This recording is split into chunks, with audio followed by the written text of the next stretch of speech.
കഴിഞ്ഞ 6 ദിവസത്തിനിടെ നിരവധി ആളുകളാണ് ചാലിയാറിൻ്റെ തീരത്തേക്ക് തിരച്ചിൽ വേണ്ടി എത്തിയത്. അതിലേറ്റവും ദുഷ്കരമായ മേഖല എന്ന് പറയുന്നത് മുണ്ടേരി വനമേഖലയാണ്. കാരണം എൻ്റെ പുറകിൽ കാണുന്ന കുത്തി ഒഴുകുന്ന ചാലിയാർ അതിസാഹസികമായി മുറിച്ച് കടക്കണം. എവിടെയും പാലമില്ല.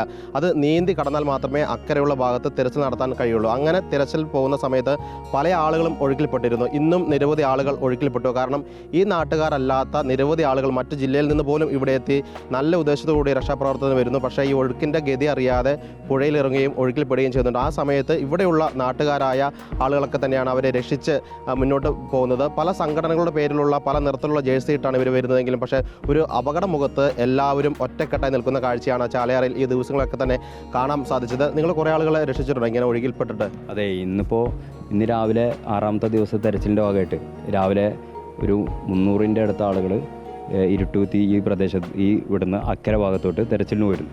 നമ്മൾ പോകുന്നതിൻ്റെ തൊട്ട് ബാക്കിലായിട്ട് മറ്റ് സംഘടനകളെല്ലാം വന്നത്. അപ്പോൾ പുറത്തുനിന്നുള്ള ആൾ നമ്മളിപ്പോൾ ഇവിടെ ഉദ്ദേശിച്ചിട്ടുള്ളത്, നമ്മൾ പോകുന്ന നിർദ്ദേശിച്ച നമ്മുടെ ബ്രിഗേഡായിട്ടുള്ള ആളുകൾ ഇവിടെ പ്രാദേശികമായിട്ട് ട്രെയിൻഡായിട്ട് ഈ ചാലിയാറുമായി ചെറുപ്പം മുതലേ അനുഭവമുള്ള ആളുകളാണ്. അപ്പോൾ അവർക്ക് ഈ ഒരു പുഴയുടെ സ്വഭാവം നന്നായിട്ട് അറിയാം. ചാലിയാറിനൊരു പ്രത്യേക സ്വഭാവമാണ്.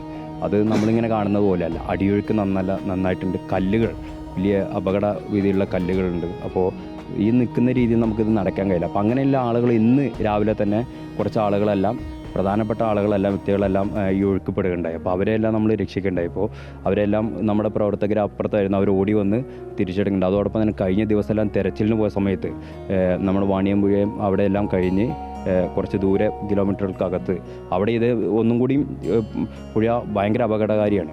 ആ സമയത്തെല്ലാം അവരെല്ലാം ഓടി വന്ന് രക്ഷിക്കുന്ന സ്ഥിതി ഉണ്ടായി. ഇന്നലെ കുറച്ച് ആളുകളെല്ലാം നമ്മൾ ഓടി വരുന്ന സ്ഥിതി ഉണ്ട്. അപ്പോൾ നമ്മുടെ പ്രവർത്തകരോട് നമ്മൾ പറഞ്ഞിരിക്കണം, കുറച്ച് ആളുകൾ അക്കരെ ഉണ്ടാകണം. ഇങ്ങോട്ട് കടക്കുന്നവരെ ആദ്യം നമ്മൾ തന്നെയാണ് കിടക്കുക, അക്കരെ ഉണ്ടാകണം. ഇവിടുത്തെ പ്രദേശവാസികളാണ് നമ്മുടെ പ്രവർത്തകരെല്ലാം. അവർ ഈ ചെറുപ്പം മുതലേ ഈ പുഴയുമായിട്ടുള്ള ആളുകളാണ്. അവരോട് അക്കരെ നിൽക്കാൻ പറഞ്ഞിരിക്കുകയാണ്. മുഴുവൻ ആളുകളും അങ്ങോട്ട് കടന്നതിന് ശേഷം അവരെ രക്ഷപ്പെടുത്തിയിട്ടുള്ള സന്നദ്ധ പ്രവർത്തകരായിട്ടുള്ള അവരെ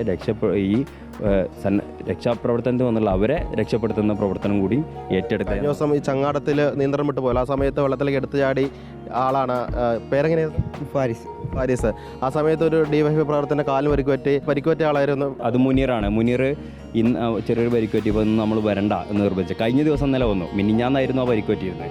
ഇന്നലെ അയാൾ വന്നു. അപ്പം നമ്മൾ അയാളോട് പറഞ്ഞു ഇന്ന് വരണ്ടെന്ന് നിർബന്ധം പറഞ്ഞു. അയാൾ വരണം എന്നൊക്കെ രാവിലെ താല്പര്യമൊക്കെ പ്രകടിപ്പിച്ചിരുന്നു. നമ്മൾ വരണ്ട, ഇന്ന് വരണ്ട, റെസ്റ്റ് എടുക്കാൻ പറഞ്ഞു. പോയതെന്താണെന്ന് വെച്ചാൽ നമുക്ക് പുഴയോടുള്ള ഒരു പരിചയം എന്ന നിലയിലാണ് നമ്മൾ ഇതിങ്ങനെ ഒന്നും നോക്കാതെ നേരെ എടുത്ത് ഇറങ്ങുന്നത്.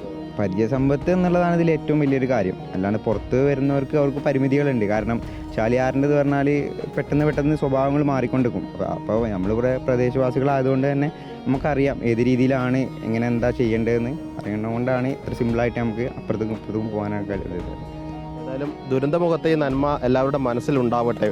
നിലമ്പൂരിൽ നിന്ന് വീഡിയോ ജേർണലിസ്റ്റ് ഷെനിൽ കണ്ണനൊപ്പം റിപ്പോർട്ടർ സിനോജ് തോമസ്, ഇനി റിപ്പോർട്ടർ.